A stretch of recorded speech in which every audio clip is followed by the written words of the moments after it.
Do you remember what you were doing 15 years ago today? What if I reminded you that it was one of the darkest days in Cleveland's history, the day the city fell into default?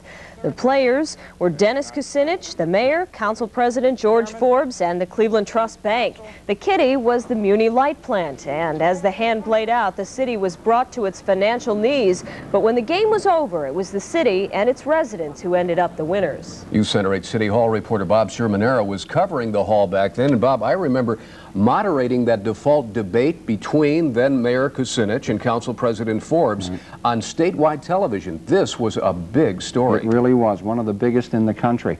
Tim, it was actually hectic. As many of us all know, Cleveland had been in the national and the international spotlight for various things. Mayor Ralph Perk setting his hair on fire, the Cuyahoga River ablaze, and now the nation's youngest elected mayor at the helm of a major American city, steering a course that made Cleveland the first city to go into default since the Great Depression. I think it's terrible. I think it's a shame. As far as Dennis goes, Kucinich, he's a pretty good man. I think he's doing a good job. Headlines throughout the media broadcast the battle between the Kucinich administration and privately owned CEI over who would own the city's municipal power plant. While Muni was the issue, it was Cleveland's banking community that applied heavy pressure on 31-year-old Mayor Dennis Kucinich to sell the power plant, or they wouldn't refinance the city's outstanding bond debt. Much of the fighting was waged on the floor of Cleveland City Council. Then we'll see if Cleveland Trust is ready to destroy this city in the interest of CEI.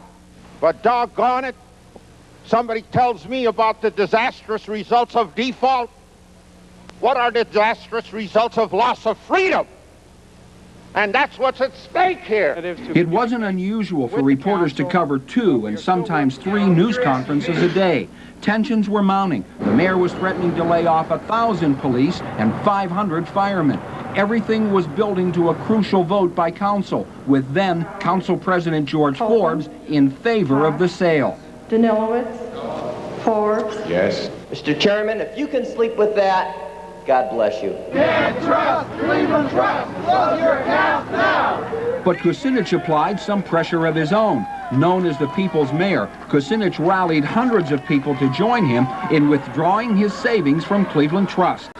This bank is trying to destroy a city government through blackmail and intimidation. I'm taking my money out because I don't want clean money in a bank which is dirty.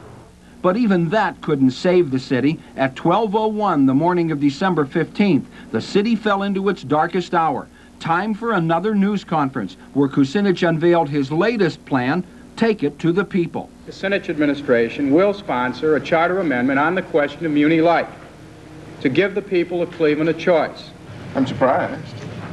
And I'm basically surprised, you know. The concept is sound. The rest is history. The people voted to keep their power plant, while it cost their mayor his political career. Knowing what you know now and maturing the way you have, do you think you might take the same stand? Principles don't change with time.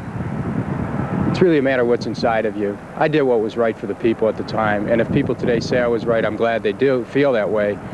I would do the same thing all over again. I wouldn't hesitate to stand up for the people.